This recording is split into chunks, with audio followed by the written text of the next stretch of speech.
चलिए छठा number chapter 10वां का ऊर्जा के स्रोत ऑब्जेक्टिव। 1 नंबर क्वेश्चन, कार्य करने की क्षमता को क्या कहते हैं? ऊर्जा कहते हैं। ऊर्जा। चलिए दूसरा नंबर क्वेश्चन, ऊर्जा का ना तो विनाश होगा ना ही उत्पन्न होगा, यह किस सिद्धांत के अंदर होता है? ऊर्जा संरक्षण सिद्धांत। चलिए तीसरा नंबर क्वेश्चन, चलिए जीवाश्म ईंधन मूल्यतः किस पदार्थ के अणु होते हैं? कार्बन यौगिक। चलिए 4 नंबर क्वेश्चन, कोयला, पेट्रोलियम, प्राकृतिक गैस आदि किस प्रकार के ईंधन हैं? चलिए आंसर जीवाश्म ईंधन। चलिए 5 नंबर क्वेश्चन, जीवाश्म ईंधन ऊर्जा के कौन से स्रोत हैं? अनवीकरणीय स्रोत। चलिए छठा नंबर क्वेश्चन,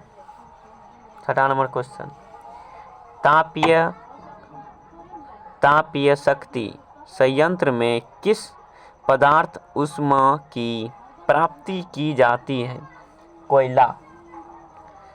चलिए 7 नंबर, जल विद्युत स्रोत ऊर्जा का कौन सा स्रोत है? नवीकरणीय स्रोत। चलिए 8 नंबर क्वेश्चन, ग्रीन हाउस से कौन सी गैस बनती है? मीथेन।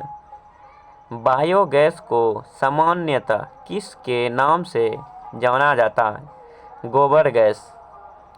चलिए 10 नंबर क्वेश्चन, बायोगैस का मुख्य घटक क्या है? मीथेन जो 75% है। पवन ऊर्जा के कौन से स्रोत हैं? नवीकरणीय स्रोत। चलिए 12 नंबर क्वेश्चन, पवन ऊर्जा के लिए पवन की चाल कितनी होती है? 1.5 किलोमीटर प्रति घंटा से अधिक। पवन के देश किसे कहा जाता है? मतलब पवनों का देश किसे कहा जाता है? डेनमार्क को। चलिए आगे क्वेश्चन,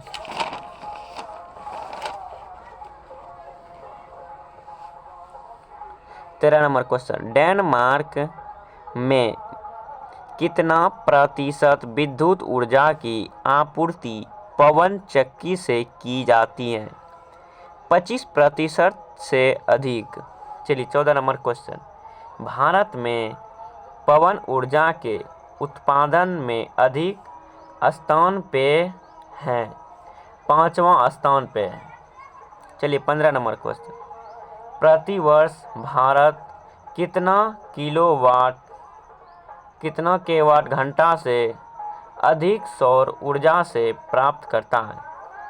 5 × 10⁻15 किलोवाट घंटा। चलिए 17 नंबर क्वेश्चन, भारत की भूमि पर प्रति वर्ग मीटर प्रतिदिन कितनी सौर ऊर्जा प्राप्त की जाती है? औसतन 4 से 7 किलोवाट घंटा। चलिए 18 नंबर क्वेश्चन, सोलर नियतांक का मान लगभग कितना होता है? 1.4 किलोवाट प्रति मीटर स्क्वायर। चलिए सागरों तलों में सागरों में उच्च ज्वार और निम्न ज्वार के अंतर को क्या कहते हैं? सागर तलों में अंतर। चलिए 20 नंबर क्वेश्चन, सागर तलों में अंतर में ऊर्जा से प्राप्त होने वाली ऊर्जा कौन सी होती है? ज्वारीय ऊर्जा। चलिए 21 नंबर क्वेश्चन, जैव द्रव्यमान पवन महासागर तापीय ऊर्जा के अधिक स्रोत क्या है? सूर्य।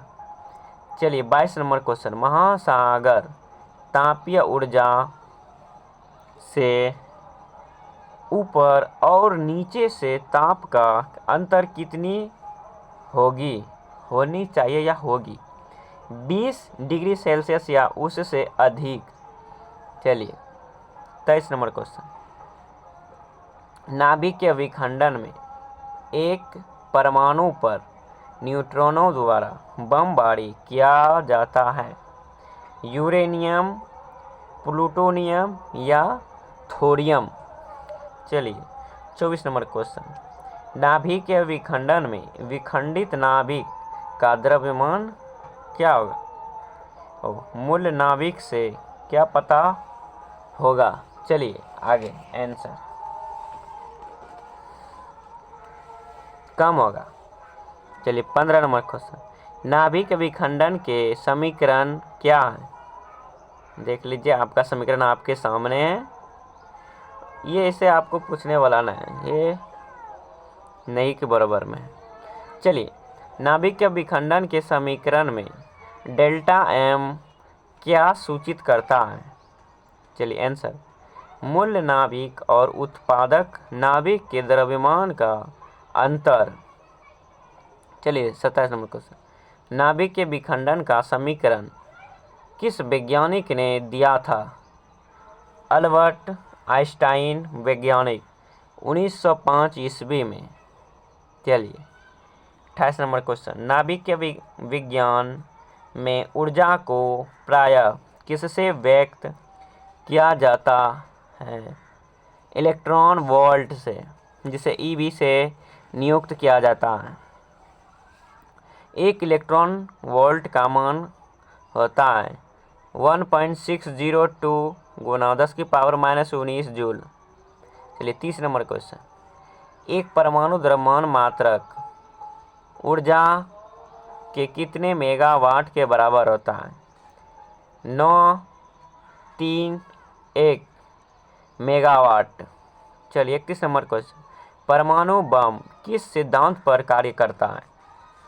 नाभिक के विखंडन पे। 32 नंबर क्वेश्चन। हाइड्रोजन बम किस सिद्धांत पर कार्य करता है? नाभिक के संलयन पर। जब भारी नाभिक को बनाने में 2 छोटे नाभिक को एक साथ जोड़ा जाता है तो इसे क्या कहते हैं? नाभिक के संलयन।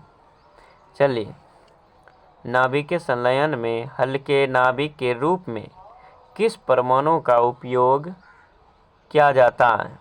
हाइड्रोजन सबसे छोटा। नाभिकीय संलयन में बनाने वाली भारी नाभिक कौन सी है? Helium He।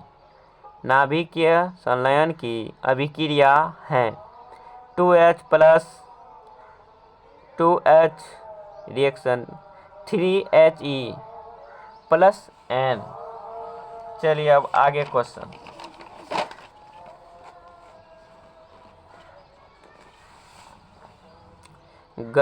ग्लोबल वार्मिंग के लिए कौन सी गैस उत्तरदायी है? Carbon dioxide. सौर कुकर में 2 से 3 घंटे में प्राप्त ताप की सीमा क्या है? 100 से 140 डिग्री सेल्सियस। चलिए आज यहाँ तक रहने देते हैं, अगले दिन इसे आगे करेंगे।